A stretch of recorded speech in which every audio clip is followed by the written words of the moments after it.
There was no classified material that was shared in that. So then if there was no classified material, share it with the committee. You can't have it both ways. These are important jobs. This is our national security. I've got a series of questions. If you're making the statement, the statement, the signal is a secure channel. No, can I answer that? Senator, I'll reiterate that there was no classified material that was shared in that. And if there's no classified materials, share. And then if there's no classified materials, then you can't even answer the question. A national political... Hold on. No, you hold on. No, Director Ratcliffe, I asked you a yes or no question, and now you'll hold on. Welcome to the Senate Intelligence Committee Annual Worldwide Threats Hearing. I'd like to begin by welcoming our esteemed panel of witnesses, the Director of National Intelligence, Tulsi Gabbard, the CIA Director, John Ratcliffe, the FBI Director, Kash Patel, the Director of the National Security Agency and Commander of U.S. Cyber Command, General Tim Hawk, and the Defense Intelligence Agency Director, Lieutenant General Jeffrey Cruz. Thank you all for your appearance. Thank you for your leadership. I also want to recognize the hard work and dedication of the thousands of men and women in our intelligence community whom you're here to represent today. Their successes are seldom celebrated. Their accomplishments are often unseen. But our nation is grateful to each one for the vital work they do to keep our nation safe, prosperous, and free. Our annual Worldwide Threats Hearing allows for the American people to receive an unvarnished and unbiased account of the real and present dangers that our nation faces. As we will hear from our witnesses, many of the threats we face are truly existential. Communist China is actively working to replace the United States as the world's dominant superpower. China uses coercive military, economic, and influence operations, short of war, to shape a world favorable to its interests and hostile to ours. These methods include the biggest peacetime military buildup in history, rapidly expanding its nuclear forces, providing critical assistance to help Russia withstand U.S. sanctions, obscuring its role in accelerating the spread of COVID-19 beyond Wuhan, turning a blind eye to Chinese companies that enable the production of fentanyl flooding into the United States, and putting space weapons on orbit, among other tactics. Iran, despite setbacks inflicted on its so-called axis of resistance by Israel over the last year, still aims to destroy what it calls the little Satan, the State of Israel, and what it calls the great Satan, the United States. It continues to arm Yemeni rebels to attack global shipping, though these outlaws have suffered terrible losses over the last 2 weeks thanks to decisive action by President Trump and our brave troops. I commend the President, Mike Waltz, Pete Hegseth, and his entire national security team for these actions. Iran also continues its decades-long effort to develop surrogate networks inside the United States to threaten U.S. citizens. Furthermore, Iran's nuclear program continues apace. It's actively developing multiple space launch vehicles, which are little more than flimsy cover for an intercontinental ballistic missile program that could hit the United States in a matter of years. But all this will soon come to an end. The supreme leader of Iran now faces a stark choice, thanks to President Trump. The supreme leader can fully dismantle his nuclear program, or he can have it dismantled for him. Finally, today's report also acknowledges that illicit drug production endangers the health and safety of millions of Americans. For the first time, the annual threat assessment lists foreign illicit drug actors as the very first threat to our country. As the report highlights, Mexican-based cartels using precursors produced in China continue to smuggle fentanyl and synthetic opioids into the United States. Last year alone, these deadly drugs tragically killed more than 52,000 Americans, more than the number killed in attacks by foreign terrorists or foreign nations. Given these threats, we have to ask, are our intelligence agencies well postured against these threats? I'm afraid the answer is no, at least not yet. As the world became more dangerous in recent years, our intelligence agencies got more politicized, more bureaucratic, and more focused on promulgating opinions rather than gathering facts. As a result of these misplaced priorities, we've been caught off guard and left in the dark too often. I know that all of you agree that the core mission of the intelligence community is to steal our adversaries' secrets and convey them to policymakers to protect the United States. At the same time, it's not the role of intelligence agencies to make policy, to justify presidential action, or to operate like other federal agencies. After years of drift, the intelligence community must recommit to its core mission of collecting clandestine intelligence from adversaries whose main objective is to destroy our nation and our way of life. The reason is not that our intelligence community lacks dedicated patriots who show up to work every day to protect the American people. On the contrary, it has an abundance of them. The reasons are a misuse of resources, bureaucratic bloat, a default to play it safe, and a past administration that prioritized social engineering over espionage. Coupled with recent failures, the finding in today's Worldwide Threat Report should be a wake-up call to all of us to get our house in order. The status quo is proving inadequate to provide the President and Congress with the intelligence needed to protect the American people. As more storms gather, America's intelligence capabilities require urgent reform and revitalization.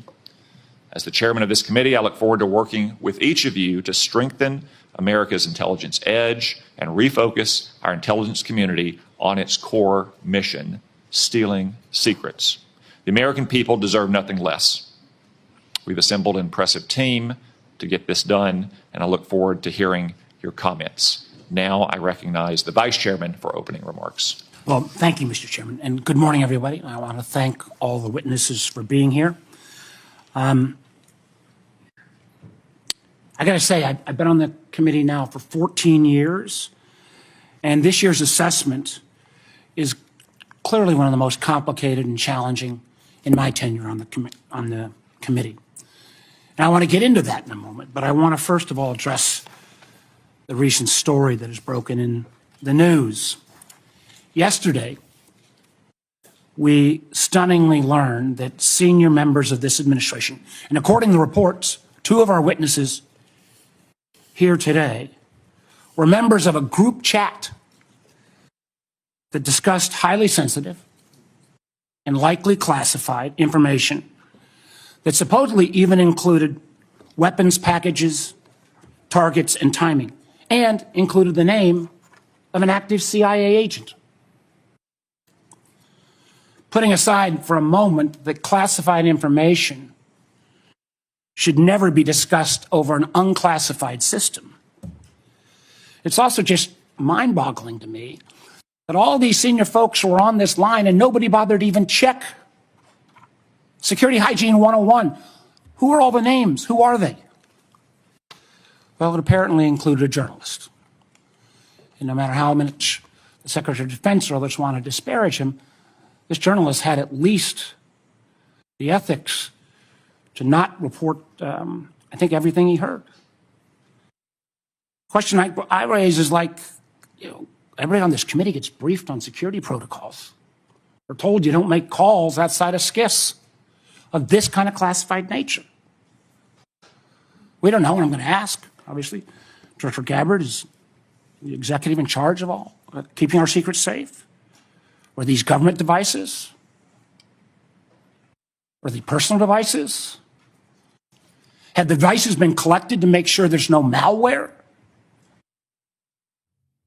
There's plenty of declassified information that shows that our adversaries, China and Russia, are trying to break in to encrypted systems like Signal. I can just say this, if this was the case of a military officer or an intelligence officer and they had this kind of behavior, they would be fired. As I think this is one more example of the kind of sloppy, careless, incompetent behavior, particularly towards classified information, that this is not a one-off. or a first-time error.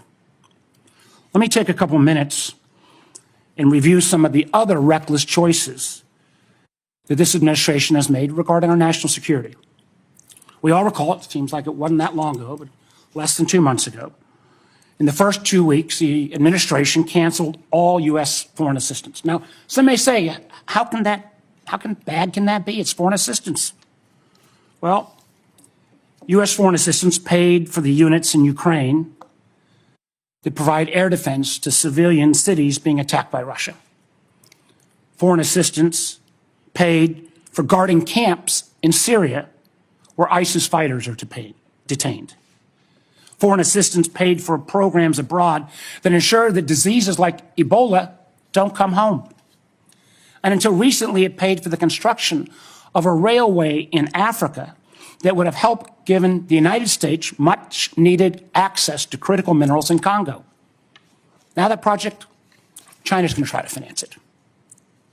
As well, in the first 2 weeks, Director Patel, the administration fired several of our most experienced FBI agents, including the head of the Criminal Investigative Division, the head of the Intelligence Division, the head of the Counterterrorism Division, the heads of the New York, Washington, and Miami field office, all individuals who were distinctly and directly responsible for helping to keep America safe.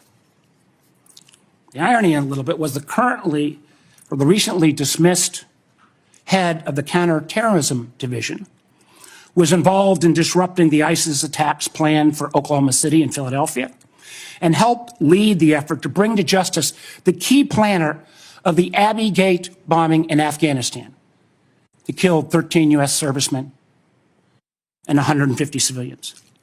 That very Abbey Gate effort was actually praised by the president in his State of the Union address. Yet the administration's response to these agents, I believe, good works and years of service, was to force these folks out. It's hard to imagine how that makes our country safer. Nor can I understand how Americans are made more secure by firing more than 300 staff at the National Nuclear Security Administration, including those responsible for overseeing the security and safety of the nuclear stockpile. Or by ousting 130 employees at CISA, the agency directly responsible for trying to take on China's Salt Typhoon attack. Again, after Salt Typhoon, I would have thought folks on that group chat might have thought twice. Or how we made safer by sacking 1,000 employees at the CDC and NIH who are actually directly working on trying to keep our country safe from disease. Or by pushing out hundreds of intelligence officers. The amazing thing is that our intelligence officers, they're not interchangeable like a Twitter coder. These intelligence officers, our country makes $20,000 to $40,000 of an investment just in getting a security clearance. Literally goes into six figures when you take the training involved. Can anyone tell how firing probationary individuals without any consideration for merit or expertise is an efficient use of taxpayer dollars? And just to make clear that yesterday's story in The Atlantic was not this rookie one-off, it's a pattern. I want to acknowledge Director Ratcliffe was not here in his position when this took place. But again, earlier in the administration, when a non-classified network was used, thereby exposing literally hundreds of CIA officers' identities, those folks can't go into the field now. How does that make our government more efficient? You know, again, this pattern of an amazing cavalier attitude towards classified information is reckless, sloppy, and stunning. And perhaps what troubles me most is the way the administration has decided that we can take on all of our problems by ourselves without any needs for friends or allies. I agree that we've got to put America's priorities first. But America first cannot mean America alone. The intelligence we gather to keep Americans safe depends on a lot of allies around the world who have access to sources we don't have. That sharing of information saves lives, and it's not hypothetical. We all remember because it was declassified last year when Austria worked with our community to make sure to expose a plot against Taylor Swift in Vienna. That could have killed literally hundreds of individuals.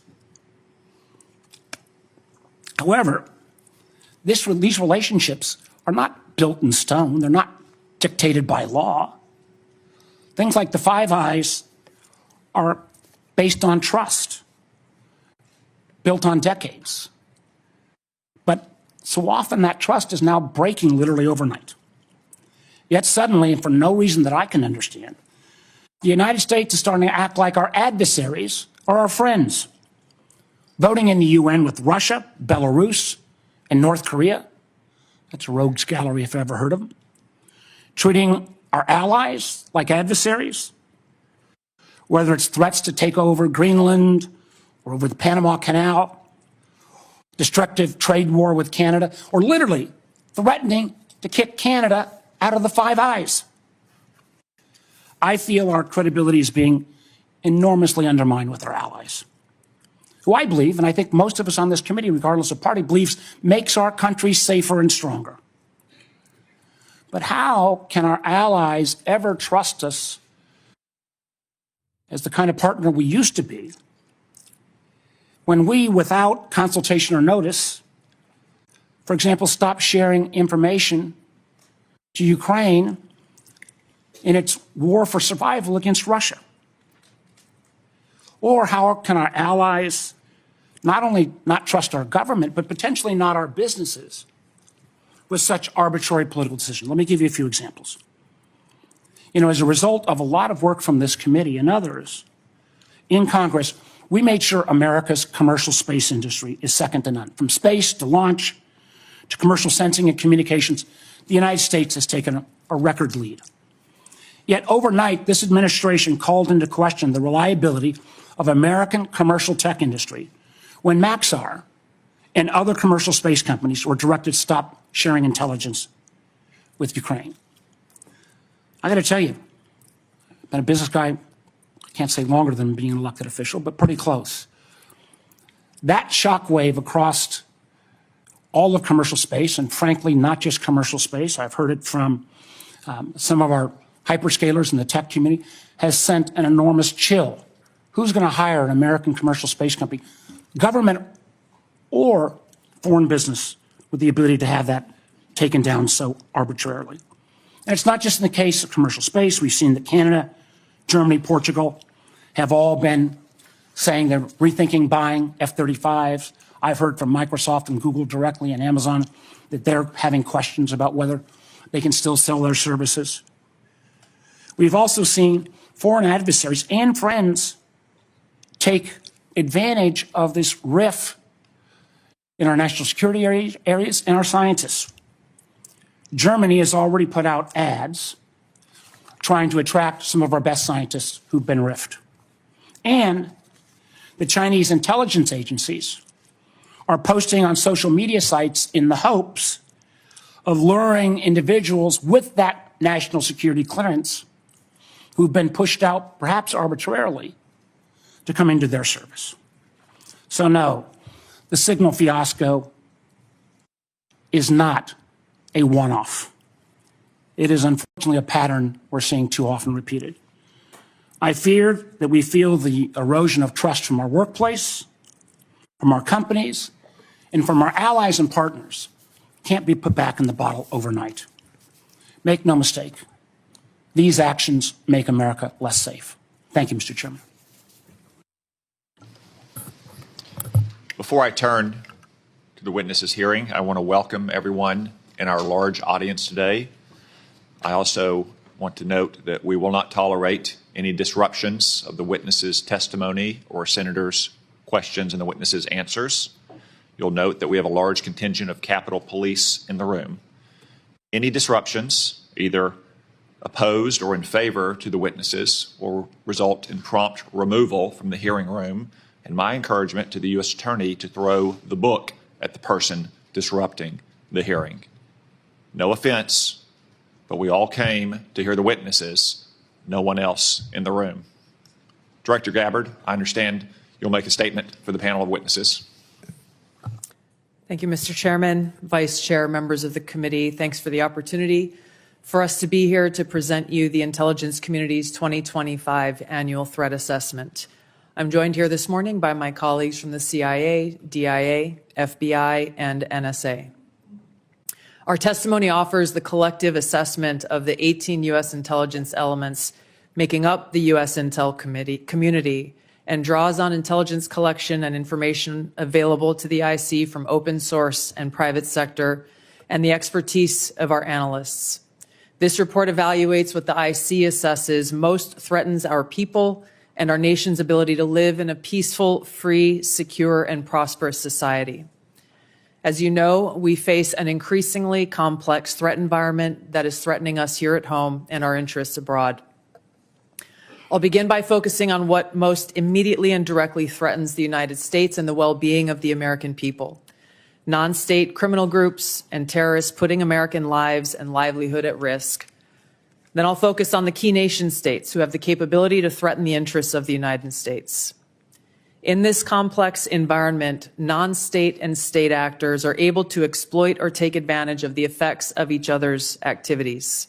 Conventional and asymmetrical capabilities, even the traditionally weakest of actors are able to acquire from available advanced technologies, creates an even more complex and serious threat landscape. First, I'll highlight the threats presented by several non-state actors.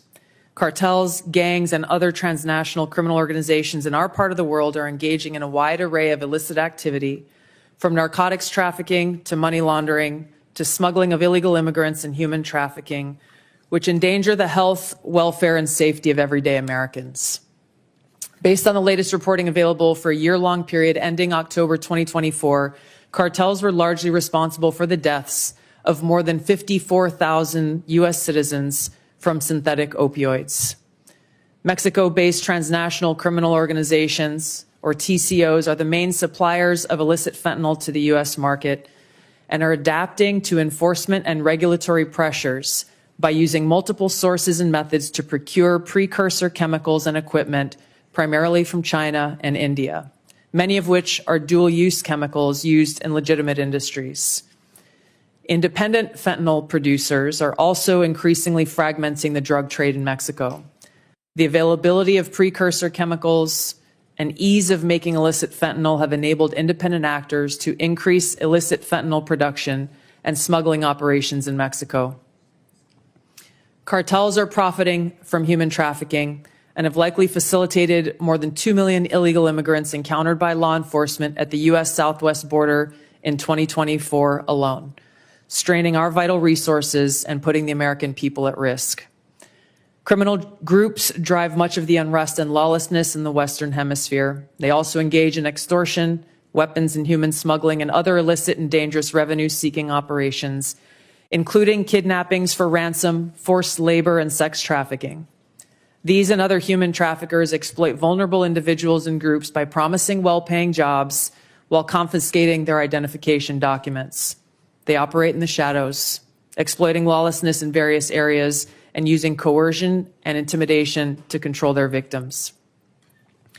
While these key drivers of migrants are expected to persist, heightened U.S. border security enforcement and deportations under the Trump administration are proving to serve as a deterrent for migrants seeking to illegally cross U.S. borders.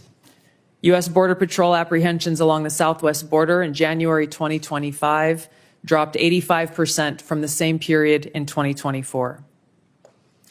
Transnational Islamist extremists such as ISIS and al-Qaeda and affiliated jihadi groups continue to pursue, enable, or inspire attacks against the United States and our citizens abroad and within the homeland to advance their ultimate objective of establishing a global Islamist caliphate. This includes heightened efforts to spread their ideology to recruit and radicalize individuals in the U.S. and the West. While the New Year's Day attacker in New Orleans had no known direct contact with ISIS terrorists, he was influenced and radicalized by ISIS ideological propaganda, as one example. Al-Qaeda and its affiliates continue to call for attacks against the United States as they conduct attacks overseas.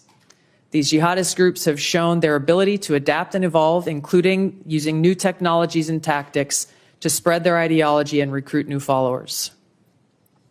A range of non-state cyber criminals are also targeting our economic interests, critical infrastructure, and advanced commercial capability for extortion, other coercive pursuits, and financial gain. These actors use a variety of tactics, including phishing, ransomware, and denial of service attacks, to disrupt our systems and steal sensitive and lucrative information using available technologies and U.S. cyber vulnerabilities. Ransomware actors last year, for example, attacked the largest payment processor for U.S. healthcare institutions. And another set of criminal actors conducted cyber attacks against U.S. water utilities. Some of these non-state cyber actors also operate as proxies for or emulate similar activities carried out by major state actors. While these non-state cyber actors often seek financial and intellectual property gains, they also carry out cyber operations for espionage purposes, targeting our critical infrastructure.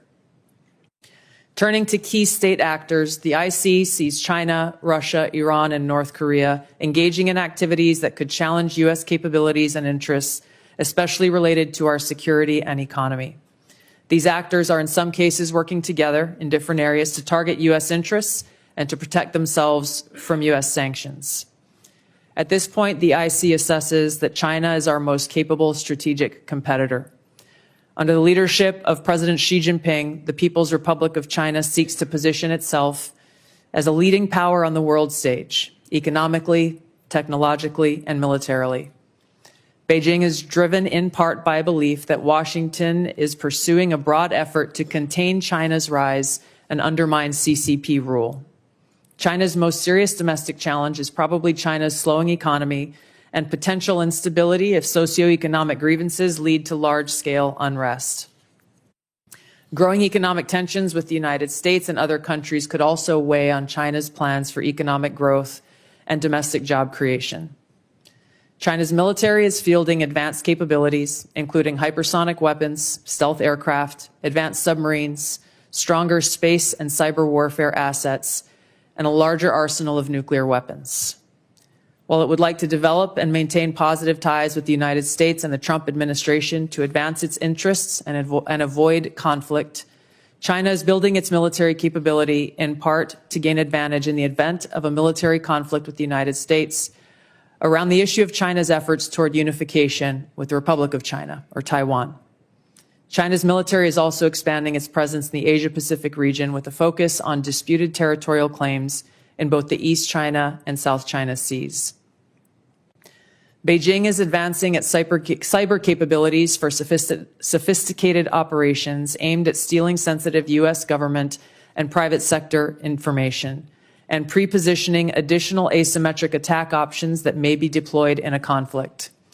China's cyber activities have been linked to multiple high-profile breaches, including last year's massive compromise of U.S. telecom infrastructure, commonly referred to as Salt Typhoon. Beijing currently dominates global markets and strategically important supply chains, for example, with the mining and processing of several critical minerals. In December, China imposed an export ban to the United States on gallium, germanium, and antimony, all of which are important to the production of semiconductors and our defense technologies.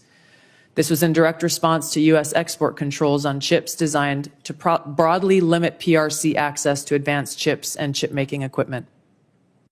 China also aims to compete in other critical global industries, including AI, legacy semiconductor chip production, biomanufacturing and genetic sequencing, and medical and pharmaceutical supply production. Leveraging often heavily state-subsidized production at greater scale, lower costs, and weaker regulatory standards than required in the West, Beijing's strategy has given it a leading position in many parts of these sectors and supply chains that support them. In 2023, for example, China had 5 first-in-class domestic drug approvals and 3 FDA approvals. Turning to Russia. Russia's nuclear and conventional military capabilities, along with its demonstrated economic and military resilience, make it a formidable competitor. Moscow has more nuclear weapons than any other nation that could inflict catastrophic damage on the United States and the world in the event of a major war that Russian leaders feared put them and their regime at serious risk. In late 2024, Russia announced updates to its public nuclear doctrine, expanding the conditions under which Russia would consider using nuclear weapons. Russia is building a more modern and survivable nuclear force designed to circumvent U.S. missile defense through reliable retaliatory strike potential. Russia intends to deter the U.S. by holding both the U.S. homeland at risk and by having the capabilities to threaten nuclear war in a conflict. Russia has developed advanced cyber capabilities and has attempted to pre-position access to U.S. critical infrastructure for asymmetric options and make it a persistent cyber threat. Russia's cyber activities have been linked to multiple high-profile breaches, including the 2023 hack of Microsoft. Russia is also fielding new capabilities in anti-satellite weapons meant to degrade U.S. and allied space infrastructure. Among Russia's most concerning developments is a new satellite intended to carry a nuclear weapon as an anti-satellite weapon, violating long-standing international law against such activity and putting the U.S. and global economy at risk.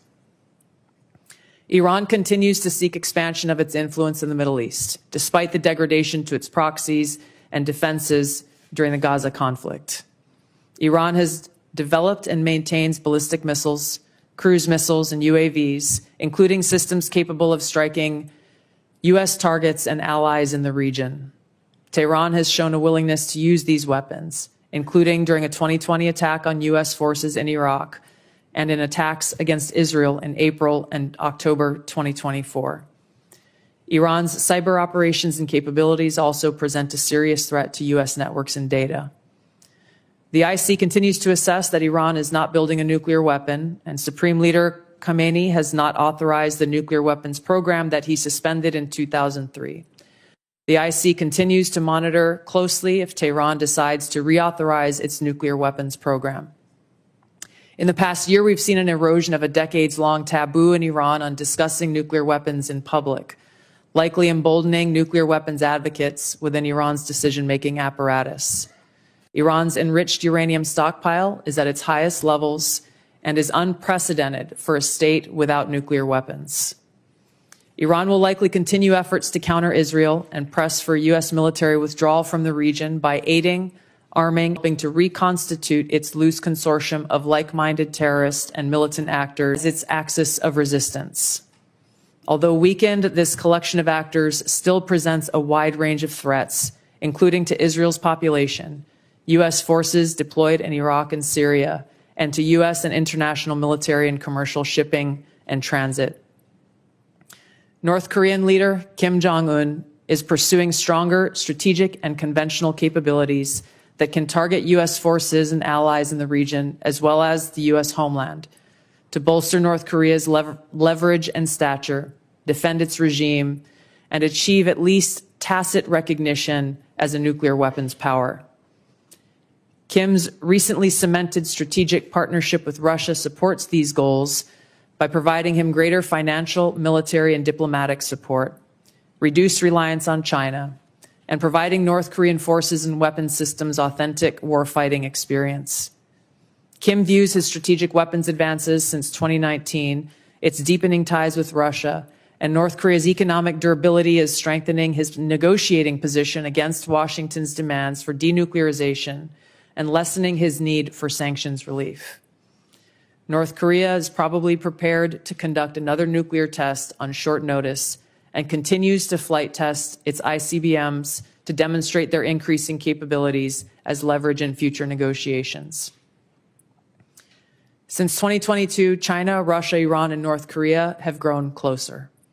Removing the accelerant of the war in Ukraine is unlikely to revert these bilateral relationships to a pre-war 2021 baseline, leaving room for new strategic priorities and world events to create new incentives or challenges to their currently high levels of cooperation. Russia has been a catalyst for much of this expanded cooperation, driven heavily by the support it has needed for its war effort against Ukraine, including protection from U.S. and Western sanctions. In addition to its exchange of military and other resource capabilities with North Korea, Russia has relied more heavily on China's financial and defense industry backing, and also has increased combined military exercises with China to signal shared fortitude against the United States and U.S. allies in the Asia-Pacific region. With Iran, Russia has also expanded financial ties to mitigate sanctions. Iran has become a critical military supplier to Russia, especially of UAVs, in exchange for Russian technical support for Iranian weapons, intelligence, and advanced cyber capabilities.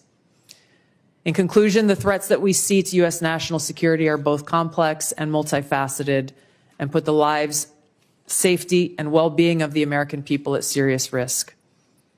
As the heads of the American people's intelligence community, we will continue to provide the President, Congress, and our warfighters with timely, unbiased, relevant intelligence to keep the United States secure, free, prosperous, and at peace. To the American people specifically, our intelligence community exists to serve you and to ensure your safety, security, and freedom. Thank you. Thank you, Director Gabbard. As I mentioned in my opening remarks, the annual threat assessment for the first time lists cartels and traffickers as the very first threat. Director Patel, I'm pleased to say that the FBI's Little Rock field office has been doing its part in addressing this threat. The field office, along with other federal, state, and local law enforcement agencies, have arrested nearly 300 immigrants in my state in 2025 so far. Could you provide some color about the nature of the threat these illegal immigrants have posed, not just to Arkansas, but our nation, perhaps including some of the details of the horrific offenses they've committed against the American people? Thank you, Mr. Chairman. Mr. Vice Chairman. The witness will suspend. Their greatest threat to global security is Israel, and the whole world knows it.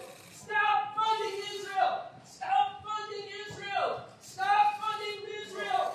Stop funding Israel! So that protester was a code pink lunatic saying the greatest threat to world peace is funding Israel. I will observe, for the benefit of the audience here on television, that Code Pink is funded by Communist China as well, which simply illustrates, speak up now if you want to be removed as well, whoever's saying that.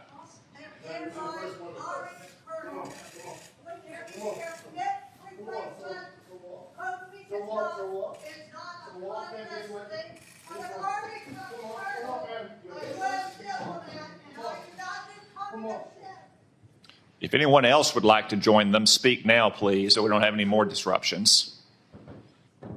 As I was saying, the fact that Communist China funds Code Pink, which interrupts a hearing like this about Israel, simply illustrate Director Gabbard's point that China, Russia, Iran, North Korea, and other American adversaries are working in concert to a greater degree than they ever have before. Director Patel, back to my question, could you give us some color about the threat that illegal migrants have posed, not only to my state, which has resulted in nearly 300 arrests in 2025, but also to the nation at large?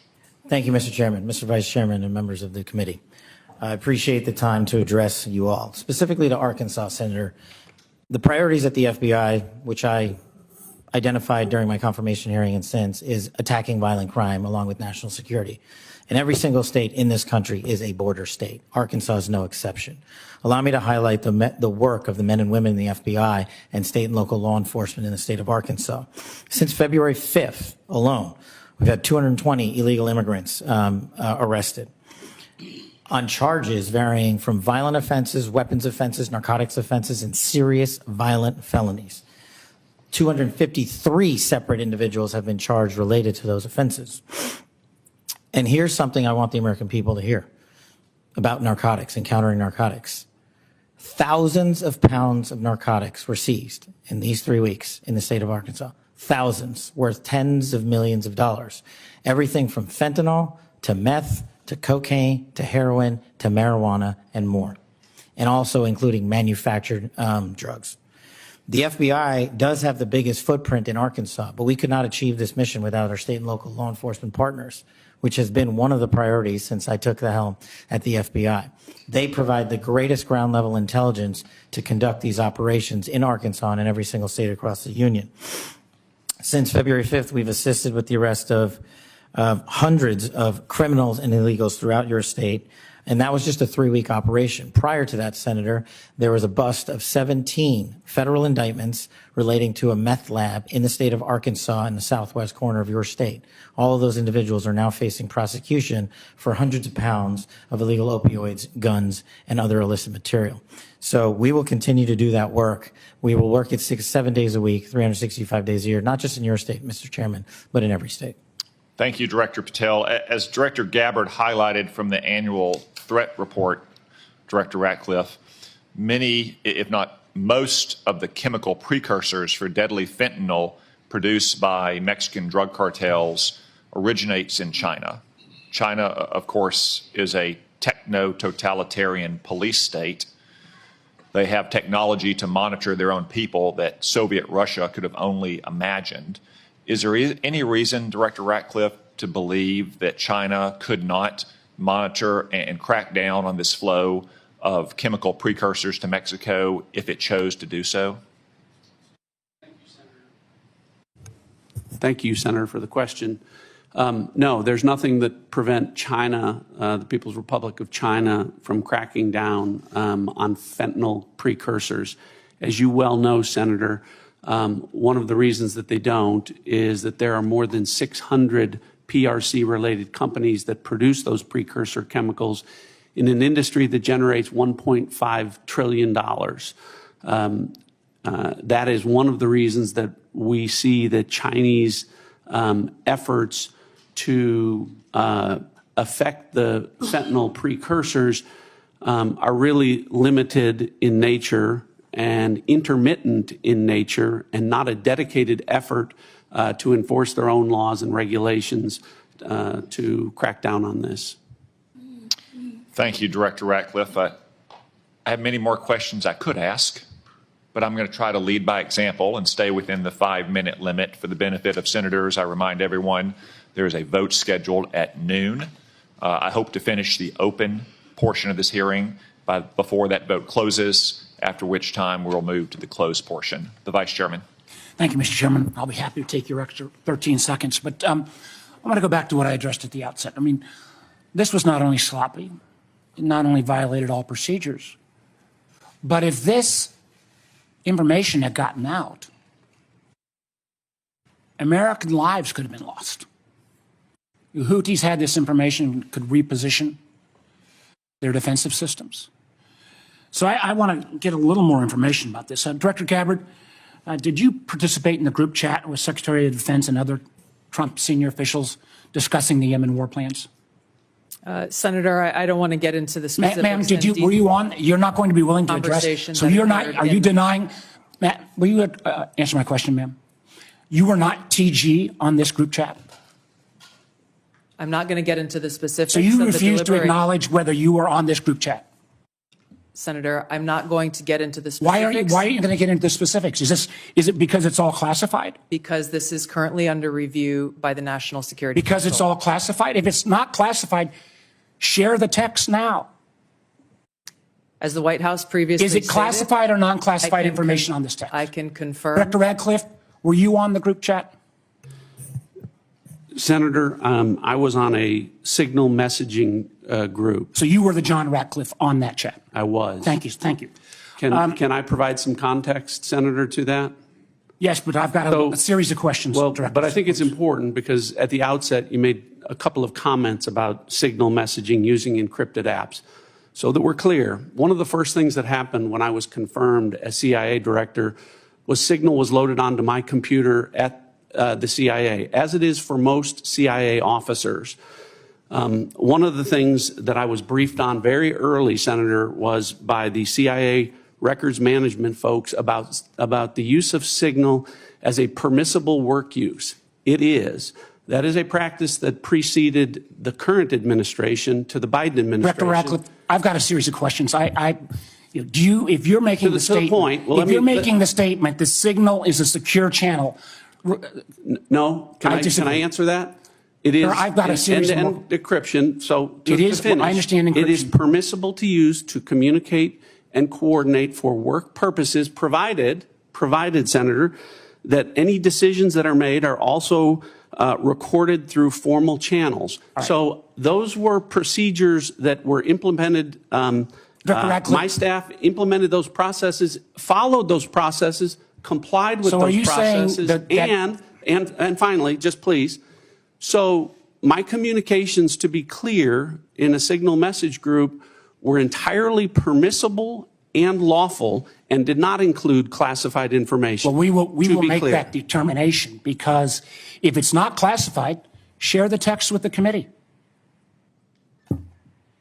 You know, let me go on. Director Gabbard, you are the security executive and set access guidelines for classified information. Did you contact the defense secretary or others after this specific military planning was put out and say, hey, we should be doing this in a SCIF? There was no classified material that was shared in that. So then if there was no classified material, share it with the committee. You can't have it both ways. These are important jobs. This is our national security. Bobbing and weaving and trying to, filibuster your answer. So please answer the question. If this was Director Gabbard, if this was a rank and file intelligence officer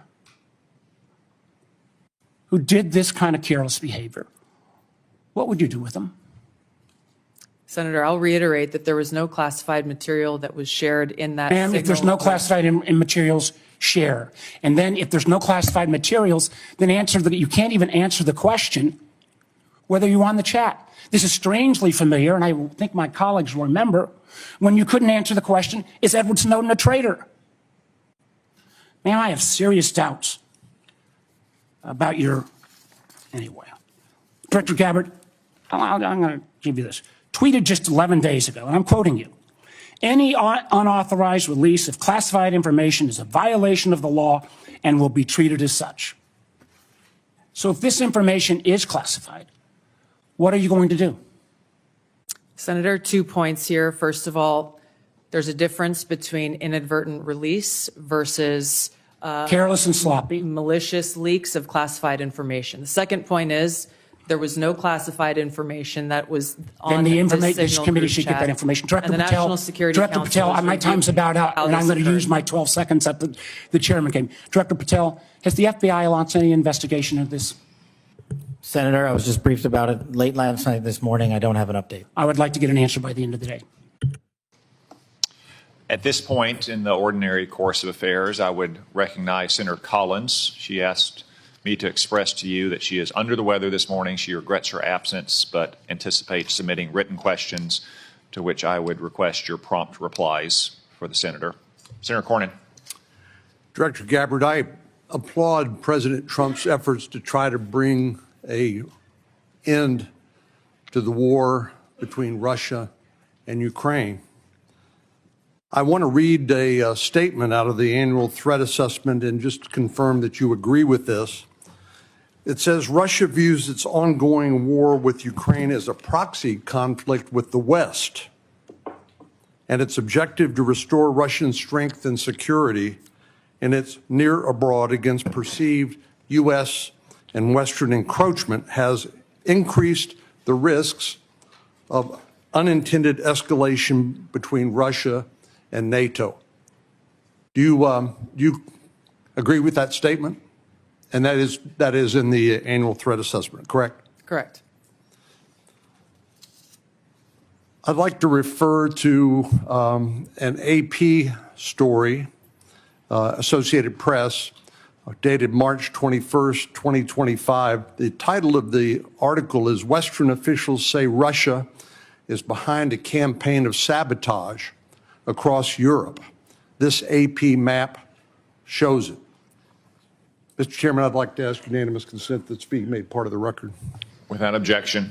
The document that AP compiled, and I presume this is through open sources, documented 59 incidents, including cyber attacks, spreading propaganda, plotting killings, or committing acts of vandalism, arson, sabotage, or espionage. Is that consistent with your understanding and impression of what Russia's currently engaged in Europe? Senator, I haven't seen that specific article, but I can confirm that we assess Russia's attempts to conduct such sabotage activities in Europe. Thank you. One of the things that I'm most concerned about following some of the discussions between Russia and Ukraine and the United States and our other allies, obviously, as I said, peace between Ukraine and Russia is the desirable end state. I think you'd have to be crazy to say otherwise. But I also want to talk a little bit about the unexpected or maybe unintended consequences of European insecurity. I know the incoming Chancellor of Germany has talked about the possibility that Germany might share its nuclear weapons with Ukraine and suggested that the UK would be part of that. I know that Poland has talked about acquiring nuclear weapons, and perhaps other European countries to make up for what they view as a receding of the American umbrella of protection. General Krause, what would be the result of a proliferation of nuclear weapon-armed countries in Europe if, in fact, that would occur as a result of the perception of European insecurity? Senator, thank you for the question. One of the things that the intelligence community works very hard on is to understand who has nuclear weapons throughout the planet. And as discussed in the opening statements, both by the chair and by Director Gabbard, the proliferation and the increase in the types and the lethality of nuclear weapons is one of the things that we have to track and we as a nation are going to have to face. It has changed dramatically in the last 5 years and will continue to change over the next 5 years. The addition of additional countries which have their own deterrence policies and will act in a nuclear dialogue, or the presence of those weapons, the security of those weapons, the movement and the threat of use of those weapons complicates the environment by which all of us will operate and will complicate all of the decisions by which all future conflict and the political decisions that we support are the decision makers. It makes the world a more dangerous place, does it not? Senator, yes, it does. And just by way of history, Ukraine used to have the third largest arsenal of nuclear weapons on the planet. But as a result of negotiations between Russia and Ukraine and the United Kingdom, the Budapest Memorandum documented a commitment by Russia and the United States to protect the territorial integrity of Ukraine in exchange for them giving up their nuclear weapons. Did I correctly summarize the content of the Budapest Memorandum back in 1994? Yes, Senator, you did, and Ukraine willingly gave up its weapons for the protection of others. Thank you very much. Senator Wyden. Thank you, Mr. Chairman. And obviously, my colleagues and I feel very strongly about the war planning meeting over unclassified phones. Obviously reckless, obviously dangerous. Both the mishandling of classified information and the deliberate destruction of federal records are potential crimes that ought to be investigated immediately. And I want to make clear that I'm of the view that there ought to be resignation, starting with the National Security Advisor and the Secretary of Defense. Director Ratcliffe and Director Gabbard, have you participated in any other group chats with senior Trump administration officials in which classified information was shared using phones that weren't cleared for such information? Question for the two of you. Senator, thank you for the question. I haven't, your question was, have I participated in any other group chats sharing classified information? To be clear, I haven't participated in any signal group messaging that relates to any classified information at all. Okay. Director Gabbard? Senator, I have the same answer. I have not participated in any signal group chat or any other chat on another app that contained any classified information. Yeah, and I just think it's important to follow through here. Would the two of you cooperate with an audit to confirm that that is that is the case? I have no objection. Senator, I'll certainly comply with any follow-up that the National Security Council would deem appropriate. But again, to be clear, the use of signal message end-to-end encryption applications is permissible and was, in this case, used permissibly, at least to my understanding, and in a lawful manner. The seriousness of this is so clear. That's why I want to have an audit, and both of you gave me an answer indicating that you would be open to that, and I appreciate it. Director Patel, you weren't in this particular group chat, but have you participated in any chats on unclassified phones with other administration officials relating to national security? And if so, on what other topics? Thank you for your question, Senator, and not that I can recall. Okay.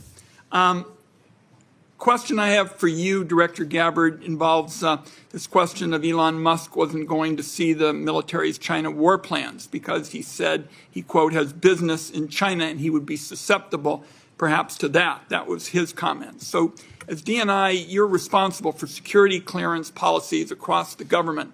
Under your watch, how are you going to go about carrying out this obligation? Because I think it obviously is a very significant one in terms of American national security. Thank you, Senator. As you know, the Office of the Director of National Intelligence provides oversight over these different 18 intelligence elements. Leaders within those elements are empowered with that responsibility to uphold the trust that the American people have placed in them. In this example that you cited, both Secretary Hegseth as well as President Trump completely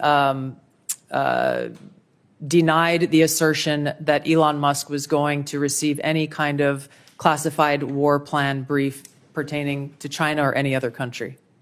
So on the question of whether the president has the prerogative to get clearances is really the area that I want to touch on, because you're formally responsible for security clearance policies, and that's why I'm asking about it. So can a president decide who gets the clearance? Yes. So what about your role? You're formally responsible for security clearance policies. That is also true. So how do we resolve it? The president just gets his way. The elected president and commander-in-chief has the authority to provide a security clearance to those who he deems necessary. Mr. Chairman, and to the ranking member, I think we have to have a further discussion on this and figure out what the ground rules, are. I think it's clear what the director says. I just think we need more clarity, because I think you have the formal responsibility for security clearances, and now we've heard that this. It matters. There are a lot of citizens of our country right now that have much greater security in their life because of the work that you do and the people that are working around you do. So I just want to say I appreciate that. For the folks in Oklahoma, they would definitely want me to be able to say thank you for your service. Let me ask a couple of questions on this. Director Gabbard, let me start with you on this. Iran has been listed as one of the top sponsors of terrorism for a very long time. They are the primary armors of Hezbollah, of Hamas, of the Houthis. They're arming the Russians to be able to kill Ukrainians. They continue to be able to destabilize the region. And just in the recent days, when many nations in the Gulf region have talked about how to provide greater stability, Iranian leadership stepped out and made very clear statements. They want a one-state solution for Israel, and it's to drive out all Jews. So this continues to be an issue, not just for the region, but for Americans in particular. So my question is on this is the sanctions and the effect of sanctions, what we know about the Iranian response. Under the Biden administration, those sanctions will turn down, where, quite frankly, Iran has been able to sell $90 billion in oil on the global market to be able to rearm itself and all the others around the region. Now sanctions are now going back on to Iran again. What do we know about the effect of those sanctions? Thank you, Senator, for the question. These sanctions have just begun to be reinstated, so the full effects have not yet borne fruit. But the message that the president has sent with his maximum pressure campaign is certainly heard. As the chairman mentioned in his opening remarks, President Trump recently sent a letter to the leader of Iran expressing his interest in direct talks in order to try to de-escalate and to prevent war, prevent Iran from gaining a nuclear weapon. but also stated that there would be military consequences if there was no direct negotiations. So President Trump is continuing to carry out his vision and mission of peace through strength, acting in the best interests of the American people. We will see what choices are made from here. Okay, thank you. Director Patel, during the last administration and the very open border policy that they had, we had some years, including 2022 and 2023, where there were 70,000 individuals that were released into the country that were identified as special interest aliens. This is something this committee and the Homeland Security Committee tried over and over again to get details on. The Biden administration was unwilling to be able to share any of the details on the special interest aliens, led to a great amount of frustration. The comment came often back to us is that FBI is going to track all these individuals and to be able to identify them, even though it was 70,000 a year that were coming into the country. You just walked into this position and trying to get your feet on the ground in so many different issues that are outstanding on that. I raised to you the issue of individuals that are currently illegally present in the country going through a process but are listed as special interest aliens. By definition from the administration, those are individuals that we don't know their level of risk, but they're considered a national security risk, but we don't know anything else about them from there. So how are you trying to get on top of the number of people that are criminal aliens in the country, but also these special interest aliens that come from terrorist areas? Thank you, Senator. Appreciate your question. As far as the FBI is concerned, you hit on it. Criminal. So we are focused across our interagency partners at DHS, ICE, CBP, CISA, and elsewhere to identify through our information sharing networks that we have stood up with state and local law enforcement to provide us the details on any criminal evidence relating to any of the individuals you highlighted. And if there's a nexus there, a case will be opened, excuse me, by the line agents who predicated lawful and factual basis to do so. And we will further refer that matter to the Department of Justice for prosecution. We are reviewing all of these cases anew, and we will report back to you, Senator, with some fidelity on the outcome of that process. Okay, thank you. Are you getting good feedback from social media technology companies and cooperation from them on illegal activities that are promoted on their site? All the different sites have rules and standards for what can and can't be done on that. But for instance, in the border areas, many of the sites are allowing child trafficking, or they're allowing basically the hiring of Americans to come be drivers and such, and they know this is being circumvented. Are they working with you on that to be able to take illegal content off their sites? Thank you, Senator. And we have engaged directly at the top levels of all the private sector software communities and social media companies, and they have been very helpful because they have been told that this is a priority for me at the FBI to work with them because they have so much information to share back with us. Now, that's, of course, just on the public systems. We're not talking about the dark net. Thank you. Thank you, Mr. Chairman. Senator Heinrich. Thank you, Chairman. Director Ratcliffe, I want to start with you. Who determined that the content of this discussion on Signal was not classified?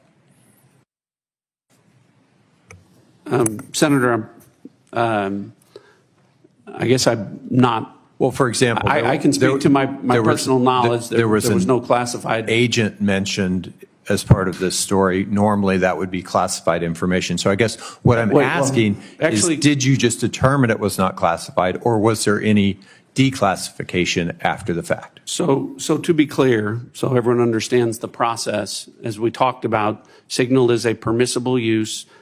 I understand has been used that. at the CIA, has been approved by the White House for senior officials. And appropriate for many conversations. And recommended by CISA for high-level officials who would be targeted by foreign adversaries to use end-to-end encrypted apps whenever possible, like Signal. In this case, what the National Security Advisor did was to request through a Signal message that there be coordination. So you mentioned the name of a CIA active officer, correct? So I didn't mention the name. You didn't mention the name. Existence of that. And in the article, the implication was that somehow that was improper. That was not the case. So a CIA officer was not operating undercover. So the request for coordination was for a staff member to coordinate on the high side. So I communicated the name of a CIA officer not operating undercover, completely appropriate, who does openly and routinely coordinate with the White House as a member of my staff. So the intimation there that there was something inappropriate was clearly incorrect. Did it occur to you that given the sensitive nature of this discussion, that it could just move to the high side? So that was clearly, Senator, I think the intent was that this was initially set up by the National Security Advisor with the instruction that send a point of contact, and then you will be provided with information further on the high side for high side communication. So I think clearly it reflects that the National Security Advisor intended this to be, as it should have been, a mechanism for coordinating between senior level officials, but not a substitute for using high side or classified communications for anything that would be classified. And I think that that is exactly what did happen. So I'm curious, did this conversation at some point include information on weapons packages, targets, or timing? Not that I'm aware of. Director Gabbard, same question. Same answer, and defer to the Department of Defense on that question. Well, those are two different answers, but you're saying that was not part of the conversation. That's my knowledge. The precise operational issues were not part of this conversation. Correct. Okay. I want to ask you, Director Gabbard, something on a very different track here, which is I very much agree with the conclusion of the ATA that foreign illicit drug actors are a major threat in the United States, and many of you have spoken to this today. Is the IC wrong in its omission of Canada as a source of illicit fentanyl in the ATA? I was surprised, given some of the rhetoric, that there is no mention of Canada in the ATA. Senator, the focus in my opening and the ATA was really to focus on the most extreme threats in that area. And our assessment is that the most extreme threat related to fentanyl continues to come from and through Mexico. So the president has stated that the fentanyl coming through Canada is massive, and actually said it was an unusual and extraordinary threat. And that was the language that was used to justify putting tariffs on Canada. I'm just trying to reconcile those two issues. Is it an unusual and extraordinary threat, or is it a minor threat that doesn't even merit mention in the annual threat assessment? Senator, I don't have the numbers related to Canada in front of me at this time. I'd like to get back to you on the specifics of that answer. It's less than 1% of the fentanyl that we are able to interdict. But if you have different information, I would very much welcome that. Senator Budd.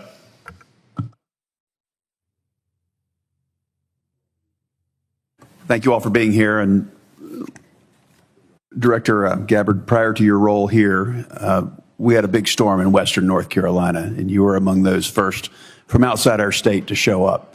So thank you for your work there. Thank you for your ongoing work there and that of your family as well. It was good to see them when out in western North Carolina last week, so thank you. Director Hawk, so what do we need to do in regards to Volt Typhoon? There's a lot of pre-positioning that went on there. So where are we with that? And what do we need to do in regards to our power companies, whether it's generation or distribution, Duke Energy in my home state, or even the rural electric co-ops? What do we need? What have we learned? And what can I tell them? Senator, 99% of the critical infrastructure in the United States is controlled by private companies. So that really drives us to talk about how do we partner with industry and with the commercial sector, in this case, the power sector.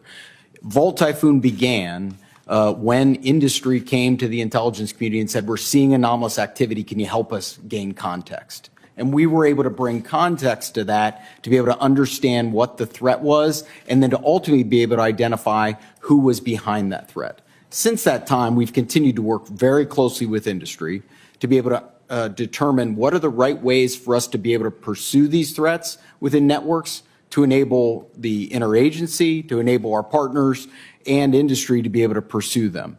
That's the approach we have to take. It is a collaboration between the government and industry to be able to eradicate these threats, and we have continued to pursue them together since our first identification and notification that we did related to this particular threat. Thank you. What have you done on the offensive side here in regards to, I think there were three, Salt Typhoon, Volt Typhoon, and even Flax Typhoon. Maybe there were others, but those are the three that are known. Senator, I've been given really clear guidance in terms of what the Secretary of Defense expects in terms of our aggressive approach to be able to restore deterrence, and I look forward to talking with you about that in the closed hearing. Look forward to that. Directors Gabbard and Ratcliffe and Patel, thank you all again for being here. So as you're all keenly aware, Section 702 of FISA is an extremely useful authority to help keep our nation safe. I also know that we need to rebuild American people's trust and confidence that such authorities are not being misused by the intelligence community to unlawfully target Americans. So since taking over your respective agencies, can you tell me and tell the American people how effective the recent changes have been in protecting privacy and civil liberties of each and every Americans? And then, if you will, comment on how useful the authority is in generating intelligence that actually protects the homeland. We'll start with you, Director Gabbard. Senator, Section 702, which authorizes the foreign collection of non-U.S. persons outside of the United States, continues to be one of our most effective collection tools to ensure our national security. There are a number of reforms that the Senate passed, that Congress passed last year, that have proven to strengthen the protections of Americans' Fourth Amendment rights. In the short time that I've been in the seat, I've seen a few examples of that directly, most recently through the FISA court, calling in an amici to come in and weigh in on a dispute regarding provisions that would further protect Americans' Fourth Amendment rights. I'll be visiting our friends at the NSA next week and doing a quote-unquote ride-along to observe directly how those reforms that Congress passed are being implemented to protect Americans' civil liberties, and look forward to reporting back after I've had that opportunity. Thank you. Director Patel. Thank you, Senator. With my background in FISA and 702, I just want to clearly delineate between FISA Title 1.3 and 702 collection. We need to both ardently defend its use, but also ardently support reforms that allow the American public to entrust that those charged with those capabilities are not violating the Fourth Amendment or any other violation. Speaking to Title I, Title III, when it comes to U.S. persons, I have already included an amendment in terms of FBI language to make sure that when a U.S. person is targeted, that the FBI specifically is responsible for culling through all exculpatory information that is reasonably known and satisfying that burden and stating it in the application. When it comes to 702, Senator, some of the biggest enterprise efforts we have had to thwart national security risk would not have occurred if 702 collection had gone dark. And the FBI continues to use that information to protect the homeland. We've had multiple takedowns in the last 6 months based on 702 and interagency collection processes. But we just need to ensure the American public, and I'm working with my team, that even in the 702 sphere, American citizens' information is protected. Thank you all. I look forward to the discussion in the closed session. Senator King. Thank you, Mr. Chairman. Director Gabbard, I didn't intend to get into the Jeffrey Goldberg story, but something you said has sort of puzzled me. According to open source reporting at 11:44 on the morning of March 15th, Secretary Hegseth put into this group text a detailed operation plan, including targets, the weapons we were going to be using, attack sequences, and timing. And yet you've testified that nothing in that chain was classified. Wouldn't that be classified? What if that had been made public that morning before the attack took place? Senator, I can attest to the fact that there were no classified or intelligence equities that were included in that chat group at any time. So, and I so the defer, attack sequencing and timing and weapons and targets you don't consider should have been classified? I defer to the Secretary of Defense and the National Security Council on that question. Well, you're the head of you're the head of the intelligence community, and you're supposed to know about classifications. So your testimony very clearly today is that nothing was in that set of texts that were classified. I'll follow up on Senator Wyden's question. If that's the case, please release that whole text stream so that the public can have a view of what actually transpired on this discussion. It's hard for me to believe that targets and timing and weapons would not have been classified. Well, let me move on. You approved this report, this annual report, prepared by the Office of the Director of National Intelligence. Is this submitted to the White House routinely in anticipation of its public release? I don't know what you mean by submitted routinely. Was this report submitted to the White House before its release today? It was submitted to them once it was completed. I think probably around the same time it was sent to all of you. I want to move on. One note that surprised me, I've been on this committee now this is my 13th year. Every single one of these reports that we have had has mentioned global climate change as a significant national security threat, except this one. Has something happened? Has global climate change been solved? Why is that not in this report? And who made the decision that it should not be in the report when it's been in every one of the 11 prior reports? I can't speak to the decisions made previously, but this annual threat assessment has been focused very directly on the threats that we deem most critical to the United States and our national security. Obviously, we're aware of occurrences within the environment and how they may impact operations, but we're focused on the direct threats to Americans' safety, well-being, and security. How about how they will impact mass migration, famine, dislocation, political violence, which is the finding, by the way, of the 2019 annual threat assessment under the first Trump administration? You don't consider that a significant national security threat?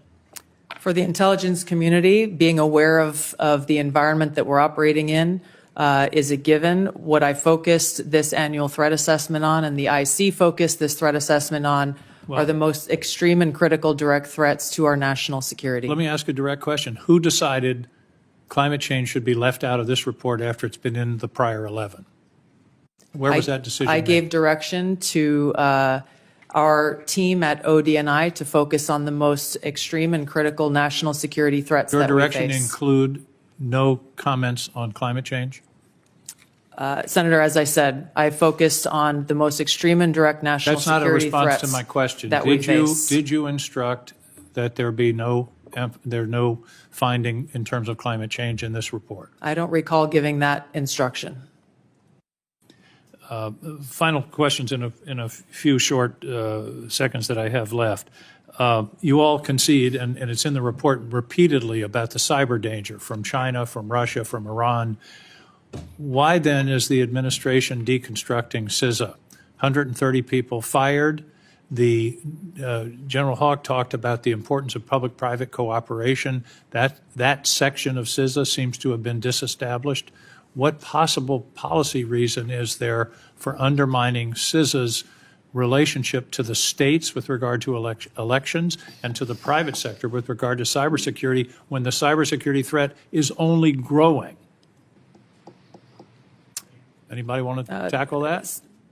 I won't speak for all of my colleagues here, but I don't believe any of us have any insight into those specific staffing decisions that have been made. Well, let me ask you this question. You've all found, the report has found explicitly growing cyber threats, including to elections, from Russia, China, Iran.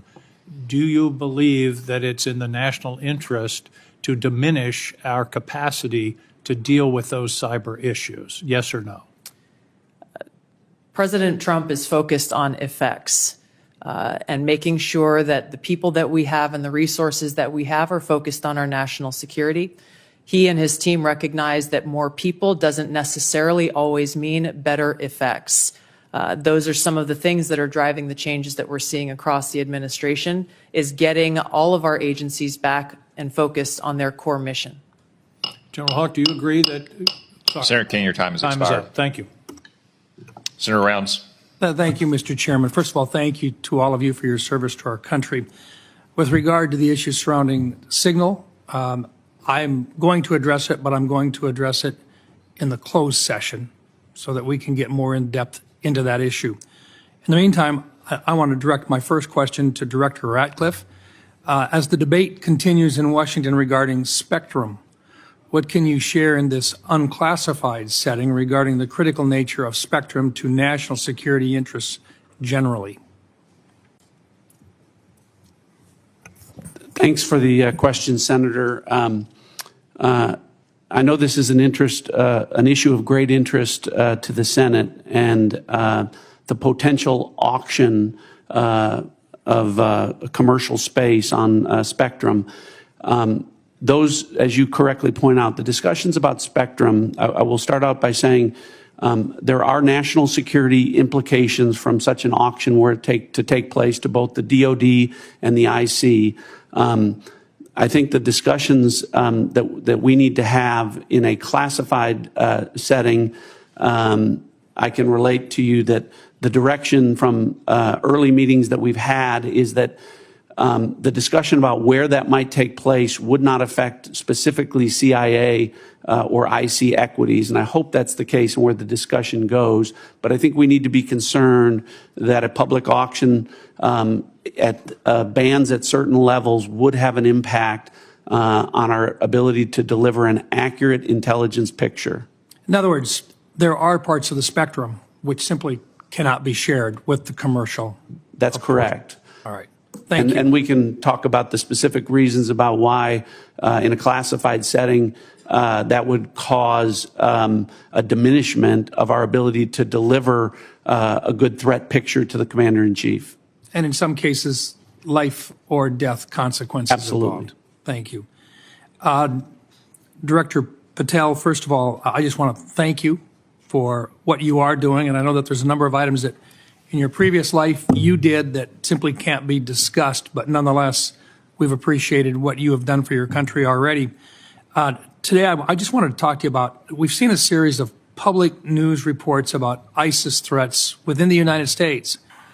And there have been several successful interdictions, Oklahoma City, Philadelphia, New York.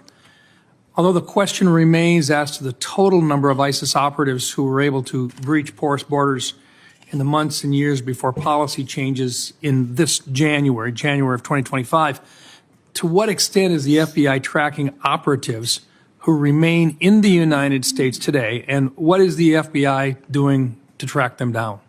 Thank you, Senator. I appreciate your question and your comments. So the priorities at the FBI since I took over have been violent crime and national security, and this speaks directly to national security.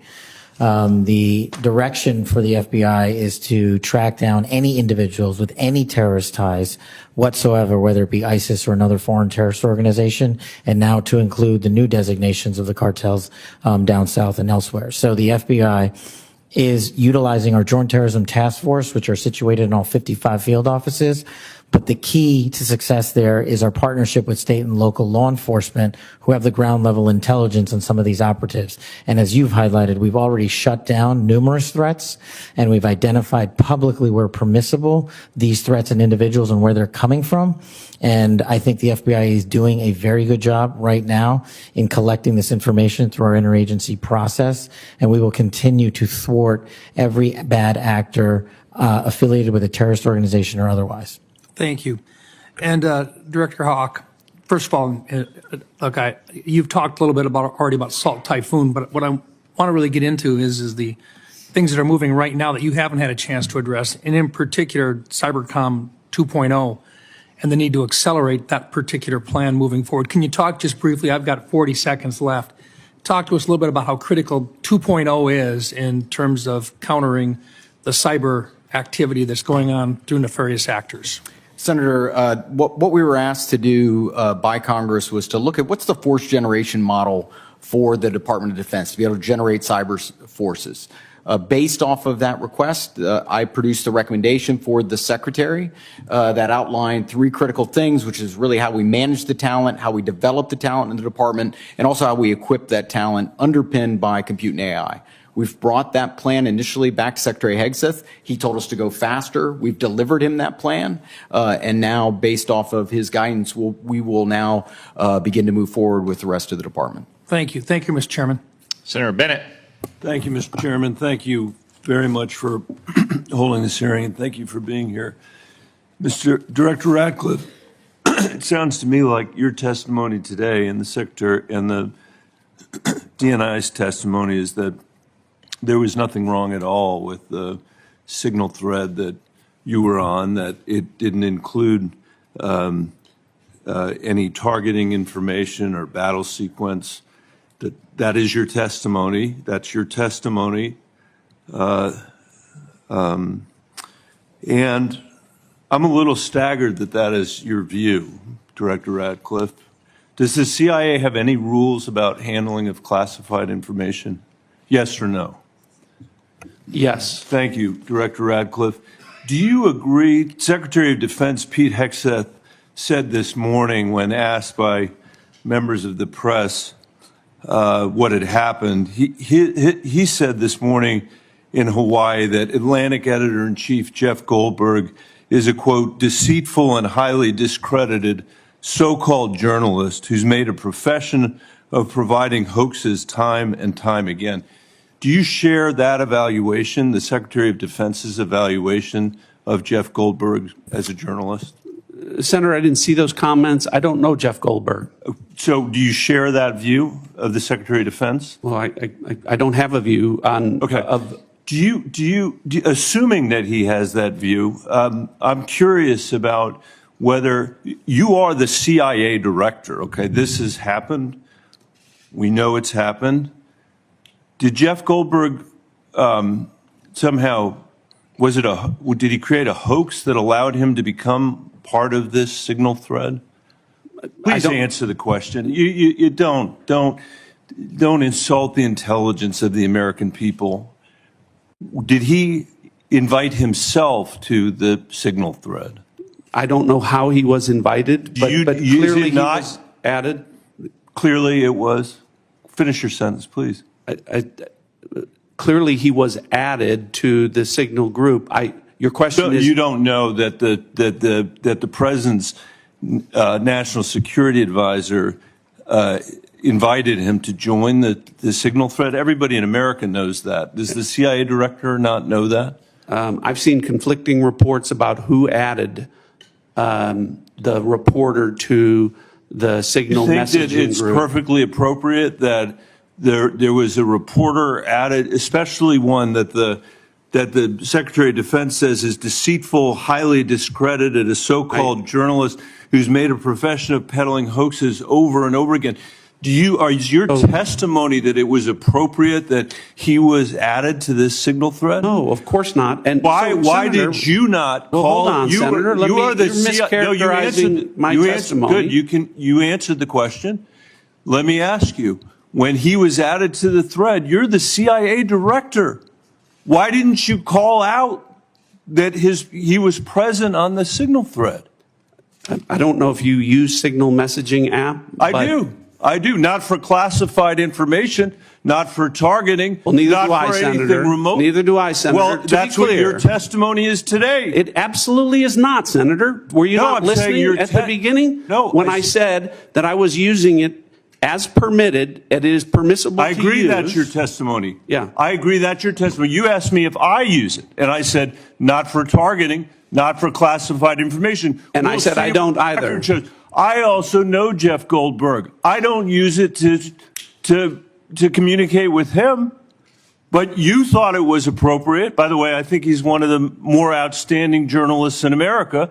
But I'm shocked to find him on a thread that he's reading in the parking lot of a grocery store in Washington, D.C. And your testimony as the director of the CIA is that it's totally appropriate. No. Is it appropriate? No, that the president? That is not what I. Okay, when did I say it was? Please. When did I use the word appropriate? Well, Go ahead, please. Well, I didn't. That everybody in America. So clearly, there's nothing to Senator, see here is what your testimony is. No, I never said that. This is just a normal day at the CIA where we chat about this kind of stuff over Signal. In fact, it's so normal that the last administration left it here for us. That's your testimony today. That's your testimony. No, that's Senator. not my testimony. That's what you said. I didn't say any of those things that you just related, Senator. I heard you say it. We'll let the American people decide. Let me ask you one final point. I'm out of time. It. Well, are you going to give me a chance? Is it appropriate? Did you know that the president's Middle East advisor was in Moscow on this thread while you were, as director of the CIA, participating in this thread? Were you aware of that? Are you aware of that today? I'm not aware of that today. This sloppiness, this incompetence, this disrespect for our intelligence agencies and the personnel who work for them is entirely unacceptable. It's an embarrassment. Senator, you need to do better. You need to do better. Thank you. I'm being gavelled by the chairman, and I apologize for going over my time. Senator Young. Thank you all for being here. I'll be asking some follow-up questions, clarifications about this Signal episode in a closed setting, and try and work with all of you to bring clarity to that situation. It appears to me there's some unanswered questions. It'll take some time, I think, to get there in a more dispassionate setting. Director Gabbard, I'm going to begin today asking you some questions about emerging technology. It's been a real point of emphasis, I know, of our broader national security community for a period of time. We know that PRC is making generational investments in certain emerging tech, AI, biotech, and other areas of technology to reduce their vulnerability against any supply chain disruptions and to lead the world in some areas. As the IC assesses, the PRC is seeking to, quote, become a global S&T superpower, surpass the United States, promote self-reliance, and achieve further economic, political, and military gain. So, Director Gabbard, can you describe the actions China is taking to operationalize that IC assessment in ways that directly target the security and prosperity of everyday Americans?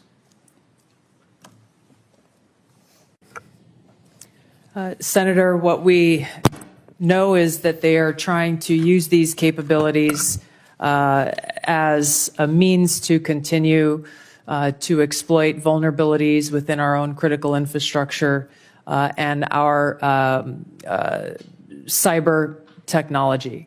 The critical infrastructure is a key area of concern given what we know has already been exploited, these asymmetric attacks that have been placed within our critical infrastructure that are of serious concern given how they could be exploited, especially during a time of conflict. We know that they are experiencing a boom in their generative AI capability and are competing very heavily against our own AI capabilities. Obviously, AI can and will be used across a multitude of every sector of our society, both here as we are in our own country, and we expect China to be able to continue to do the same there. So, two key conceivably susceptibility to cyber attacks and as China's leveraging of AI towards misinformation, increasingly into the physical realm, they can pose threats to us as well. As follow-up, Director Ratcliffe, you know, we've had Huawei, we've had TikTok. What do you believe will be the next point of technological friction and competition between the U.S. and China? What should members of Congress be looking for?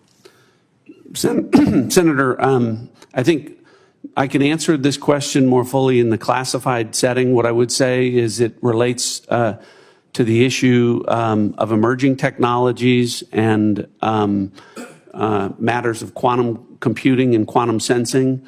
and our ability to stay ahead of China on the technological curve with respect to those issues. I'd be happy to get into that in further detail in a classified setting. Excellent. We'll dive into that. Director Haw, General, how do you see biotech playing into this broader competition? I think it's an area that, from our perspective, has increasingly been a priority as we want to understand the approach that China's taken, and also to ensure that as we think about the president's priorities in terms of both economic and technology security, we are certainly, as a community, following DNI's guidance, that we are increasingly putting our resources to be able to ensure that we understand where China is investing in those resources and how that will impact our economy and overall the overall health of our national security. Thank you, General. Director Gabbard, not a lot of time left on this end, but I do have a little crypto interest I wanted to communicate to you. Can you share with this committee how we're positioned to disrupt foreign cyber efforts to steal cryptocurrency, such as the North Koreans have successfully done? If others would like to pull this thread and weigh in on this question very briefly, that would be great. Senator, we're obviously aware of North Korea's revenue generating by stealing cryptocurrency has had a significant effect on North Korea's capabilities. I defer to our technical experts on the actions that are being taken. Senator, I think this would be a great topic when we go to closed session. It's going to be a busy closed setting. Yes. Director Patel? I agree with the General. In closed session, I can provide some details. It's what you get when you visit with a bunch of spies. All right, Chairman. Senator Kelly. Thank you, Mr. Chairman. I'm going to come back to the topic of the day here, the signal chain as reported by The Atlantic. Ms. Gabbard and Mr. Ratcliffe, you each testified that there was no information operational in nature, no classified information. So I want to ask each of you just a series of, just respond yes or no. I'll start with Ms. Gabbard. In the signal chain that we have been talking about, was there any mention of a target in Yemen?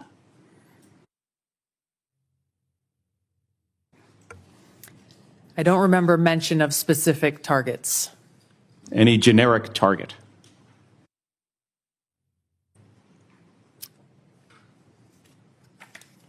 I believe there was discussion around targets in general. Mr. Ratcliffe? I think that's consistent with my recollection. Again, I don't have access to that. Was there any mention, Ms. Gabbard, of a weapon or weapons system? I don't recall specific weapons systems being named. I'm not talking about specific, any weapon or weapon system. I don't recall specific names of systems or weapons being used or named within the Well, I'm not asking whether, I don't want you to tell me what the specific weapon was, but any weapon at all. Mr. Ratcliffe, same question. I don't recall. How about anything about timing? Ms. Gabbard? I don't recall specific timing. Was there any mention? I won't get into the detail of the conversation, but obviously there was a significant amount of planning and internal discussions that had occurred prior to and outside of this signal chat. Mr. Ratcliffe, you're nodding your head. Any mention of any military unit whatsoever? Mr. Ratcliffe? Not that I recall. Ms. Gabbard? Not that I recall. Okay. So I understand that DoD policy prohibits discussion of even what is called controlled unclassified information, or CUI, on unsecured devices. Are both of you aware of that DoD policy? I haven't read that policy. Not familiar with the DoD policy, but I would say that the Secretary of Defense is the original classification authority for DoD in deciding what would be classified information. Ms. Gabbard, does the intelligence community have a policy that prohibits discussion of controlled, unclassified information? Yes. It does. Okay. Controlled, unclassified information, according to DOD, includes information that is information that has not been approved for public release. Would you, of what's been disclosed publicly of the signal chain, would either of you feel that that would be approved for public release? Ms. Gabbard. The discussion that took place in that Signal chat group was a conversation reflecting national security leaders and the vice president around the president's objectives. So yes or no, would you approve that for public release? I don't feel I can answer that question here. Because of the nature of this hearing? Because of the nature of a private discussion that took place between individual leaders in our government. It would make sense that you would not approve it for public release, wouldn't it? There are other factors that would go into that consideration. Mr. Ratcliffe, yes or no? I wouldn't approve the release of classified information. Again, as I've said, I'm not talking about classified information, Mr. Ratcliffe. I'm talking about information that has not been approved for public release. That is information that is considered controlled, unclassified information. The principles that would have been on that would have been individuals capable of approving that for public release. I got 20 seconds. The deliberation as to whether or not we should launch a strike on another country, would you consider that classified information, Ms. Gabbard? Well, the information was not classified. I'm not talking about this. I'm just talking about deliberation from principles as to whether or not we should launch a strike on another country. Would you consider that classified information? I'm not talking about what happened this week. There are other factors that would go into determining that classification. Mr. Ratcliffe, the deliberation between principals in our national security apparatus about whether or not to strike another country, would you consider that to be classified information? Pre-decisional strike deliberation should be conducted through classified channels. Thank you. Thank you, Mr. Chairman. If I may, I just want to return, Mr. Ratcliffe, to your answer there in part, Senator Kelly. It's been raised at several occasions now in this hearing about whether classified information was discussed in this chat. And you mentioned about the Secretary of Defense being what you called, I think, the original classification authority. Correct. Correct. I think it's important for the public to understand that although you and Director Gabbard are original classification authorities on many matters, you're not that for all matters that might be classified in the government. Is that right? That's correct. So if the Secretary of State has classified sensitive diplomatic details, that's his authority. If the Secretary of Energy has sensitive classified information about our national laboratories, that's his authority. And the two of you can't speak to other departments who have their own original classification authority, and which, of course, as Director Gabbard said, ultimately rested with one person, the President of the United States. Is that correct? That's correct. Okay. I just wanted to clarify that. It looks like the Vice Chairman wants to weigh in as well. Just very briefly. I mean, I think it strains the audience and the watching public's credibility if we're talking about timing, packages, that somehow this would be okay to put out, or just, frankly, senior American officials trashing Europe. I've been around this for a while. This is not information you generally put out. And the notion there's not even acknowledgement of, hey, gosh, we screwed up, is stunning to me. And the idea somehow, well, none of this was classified, but we can't talk about it here. You can't have it both ways. I think the witness's point is that they can't speak for every official in the government who has original classification authority.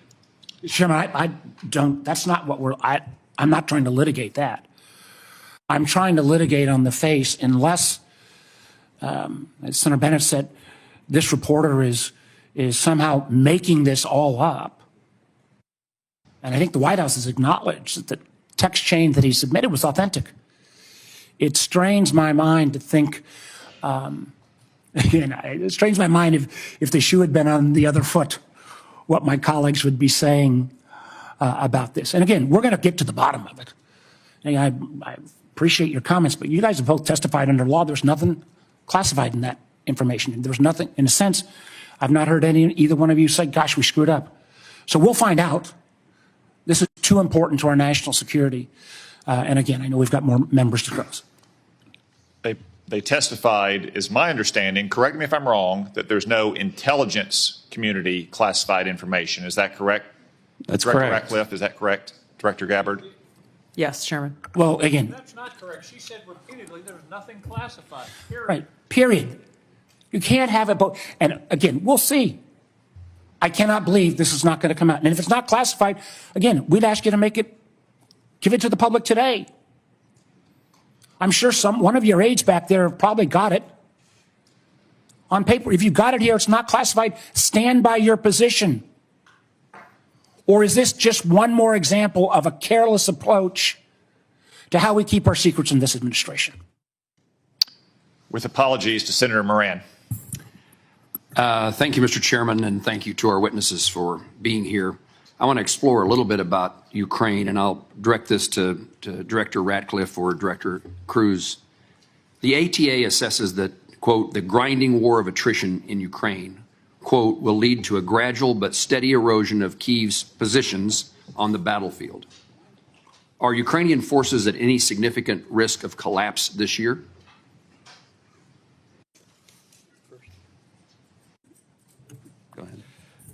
Before I turn it over to Director Ratcliffe, I think both sides are working through the equipment that they need, the industrial base they need to support that, and the personnel that are required to man all of that equipment and man the front lines.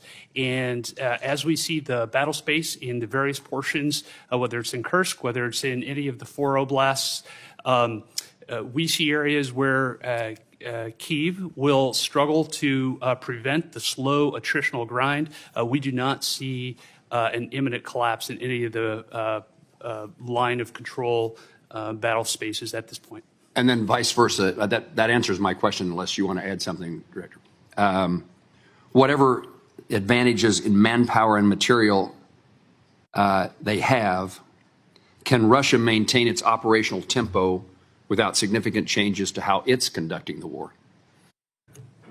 I think our assessment from a military perspective is that Russia has the ability to sustain its campaign longer than Kyiv would. Now, when that timeline hits, we do not have an assessment of, but I believe that if this were to go on for more than the remainder of this year, both sides would have a significant challenge maintaining their defense industrial base as well as their operational ops tempo. Longer than this year? That is correct, and they will each have difficulty at various points throughout the spring, summer, and fall as well. Thank you. Director Ratcliffe, ATA says continuing the Russia-Ukraine war perpetuates strategic risk to the United States of unintended escalation to large-scale war and heightened insecurity among NATO allies. What are the strategic risks to the United States if Russia were to achieve its maximalist objectives via peace agreement? Achieve via peace agreement? Yes. Well, I think that clearly the negotiations that are going on reflect that President Trump is seeking a cessation of the war on terms that will end the war permanently. From an intelligence community standpoint, and specifically with regard to CIA assets, we've taken steps to support that, the president's goal of an enduring peace. To General Cruz's comments, I agree with his assessment and generally the public assessment that Russia has the battlefield advantage, is grinding forward slowly. I want to comment on that, however, to say that with regard to the Ukrainian resistance, the Ukrainian people and the Ukrainian military have been underestimated for a period of several years now. And ultimately, I'm convinced from my reflections in observing from an intelligence standpoint that they will fight with their bare hands if they have to, if they don't have terms that are acceptable to an enduring peace. Obviously, to the point of maximalist goals, President Trump has communicated that he is aware of the dangers of that, of Russia getting what they want. And I think that the peace talks that are taking place would reflect, if successful, and they are making progress, that both sides would not get everything that they want and no one's maximalist goals would be achieved. Thank you both. In the short time I have, I'm going to skip a question and ask that I intended to ask, but ask the director of the FBI. Director, I chair the subcommittee that appropriates money for the Department of Justice, including the FBI. It has been our practice that the FBI director, as well as the Attorney General, appear before our committee each year. And I want to make certain that you do not foresee any challenges that I will have in your presence when you come to speak when we invite you to come speak about your budget. I think when we visited in the office, you made yourself often available, pleased to talk to Congress. We're getting ready for the appropriations process to begin. The budget that the president intends to submit is seemingly months away, weeks away, long weeks away. And we may ask you to come testify about your priorities now or sooner than that. Is that a challenge for you that I ought to be aware of? From the FBI, no, as long as the Department of Justice and the Attorney General are good with it. Thank you. Senator Reid. Thank you very much, Mr. Chairman. Director Ratcliffe, you have repeatedly made the point that there was no classified information contained in any of these discussions that were reported in the Atlantic Monthly. Is that correct? No, that's not correct. So, Senator, what I've related is that any information that was related from my perspective or that I observed from the intelligence perspective was not classified information. With respect to the assertions and the allegations that there was strike packages or targeting information or things that relate to DOD, as I've pointed out, the Secretary of Defense is the original classification authority for determining whether something's classified or not. And as I've understood from media reports, the Secretary of Defense has said the information was not classified.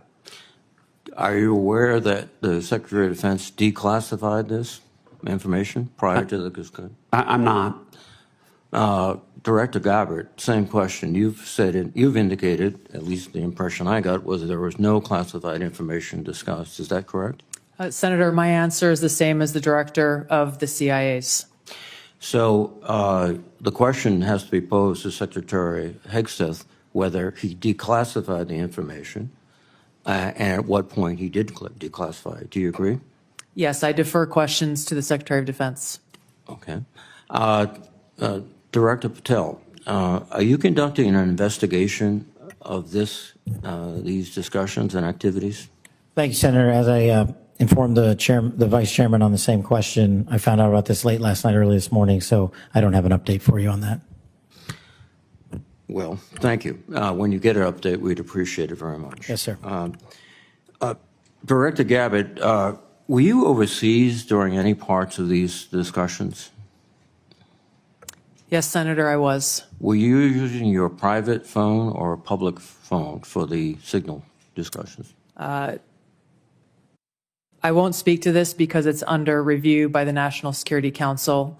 Once that review is complete, I'm sure we'll share the results with the committee. What is under review? It's a very simple question. Are you your private phone or an officially issued phone? What could be under review? National Security Council is reviewing all aspects of how this came to be, how the journalist was inadvertently added to the group chat, and what occurred within that chat across the board. But so you were not going to disclose anything about whether you use the phone.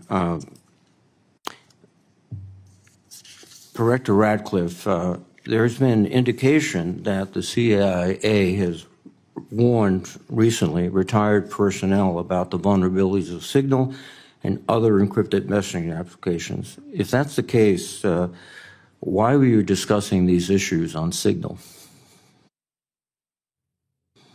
Senator, Signal use, as I've said repeatedly, is permissible for work purposes. I've never said that end-to-end encryption apps like Signal are a substitute for classified systems. And I was not discussing classified information in this setting.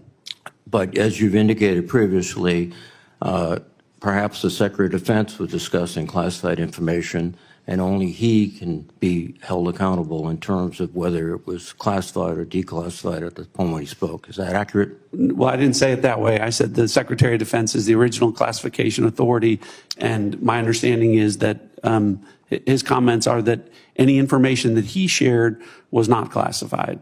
But you have no way to verify that? I don't.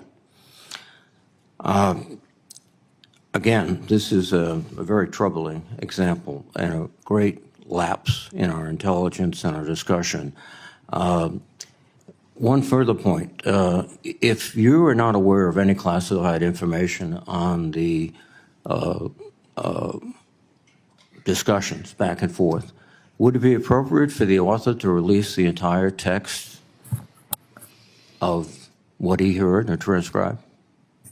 I think the author has released, my understanding, essentially almost all of the information as it's been related to me. I don't know what calculation the author made with regard to what information would be released or not. Well, but again, I can again confirm that with respect to the communications that were related, as to me, there was no classified information. According to the article, quote, the message contained information that might be interpreted as related to actual and current intelligence operations, and the author did not disclose that information. So the question would be, if he disclosed everything he heard, in your view. That wouldn't be classified information. I know the context of what that is, and I think the author said might be interpreted as related to intelligence information. It was not classified information. So it goes back to my point. If he released all this information he did not release, he could do so without any liability at the federal level. I think you're asking for a legal answer that I'm not able to give you, but. Mr. Patel, can you opine? You're a lawyer and you're the director of the FBI. Would he face any legal liability if he released the information? Because of the questions you and the Vice Chairman have put to me, I'm not going to prejudge the situation, and that legal call is ultimately for the Department of Justice. Thank you. Thank you very much, Mr. Chairman. Senator Ossoff. Thank you, Mr. Chairman, and thank you all for joining us and for your service. Just to make sure I understand some of the basics here. So, Director Ratcliffe, you were a member of the Houthi PC small group signal chain, correct? I was. Yeah, and so were the Vice President, the Secretaries of State and Defense, the National Security Advisor, and Ms. Gabbard, correct? I believe so. I don't have a list of who was invited to be on. And so was National Political Reporter Jeffrey Goldberg, correct? I don't know that. Yes, you do. I don't know Jeffrey Goldberg, and I've already testified. I don't know whether or how he was added. Okay, well, he was a member of the signal chain, and the discussion included the Vice President's private opinion on the wisdom of proposed U.S. strikes in Yemen, correct? I don't recall. Vance, quote, I think we are making a mistake. I am not sure the President is aware of how inconsistent this is with his message on Europe right now. There is a strong argument for delaying this a month. You don't recall? I don't. As you don't recall seeing that? Read that? I don't. It included the private opinions of the Secretary of Defense on the timing of strikes in Yemen, correct? I don't recall. Director Ratcliffe, surely you prepared for this hearing today. You were part of a group of principals, senior echelons of the U.S. government, in now a widely publicized breach of sensitive information. You don't recall whether the Vice President opined on the wisdom of the strikes? That's your testimony today under oath? In that setting, I don't recall. Here's what Secretary Hegseth said, quote, waiting a few weeks or months does not fundamentally change the calculus. Two immediate risks on waiting. One, this leaks and we look indecisive. Two, Israel takes an action first or Gaza ceasefire falls apart. and we don't get to start this on our own terms. Your testimony is you don't recall the Secretary of Defense sending that message or reading it? I recall there being an exchange. I don't recall the specifics as you're reading it. Well, let's put it this way, Director Ratcliffe, a discussion by senior U.S. officials on the timing and risks of a proposed military campaign and disagreements between the President and the Vice President about U.S. plans and intentions would be of obvious interest to foreign intelligence services, would it not? Yes. And they were discussing the timing of sending U.S. air crews into enemy airspace where they faced an air defense threat, correct? I'm going to, Senator, defer to the other principles that you're referring to about what the meaning and the context of They're what they talking were about on. the timing of U.S. airstrikes, correct? Yes. Yes, and therefore the timing of sending U.S. air crews into hostile airspace, correct? Yes. And therefore the time period during which enemy air defenses could target U.S. air crews flying in enemy airspace, correct? I don't know that. You do know that. Let me ask this question, General Hawk. You lead America's signals intelligence collection. Would the private deliberation of foreign senior officials about the wisdom and timing of potential military action be a collection priority for you and the U.S. intelligence community? Senator, it's our job to do indications and warning for both the plans and intentions of adversary leaders and for military commanders. And would not information about the timing of airstrikes allow a military to pre-position or cue air defense systems to shoot down enemy aircraft? I think, Senator, from our perspective, any advance warning is something that we certainly are trying to protect. Yeah. Director Ratcliffe, this was a huge mistake, correct? No. A national political... Hold on. No, you Let me hold answer. on. No, Director The Ratcliffe, I asked you a yes no. or no question, and now you'll hold on.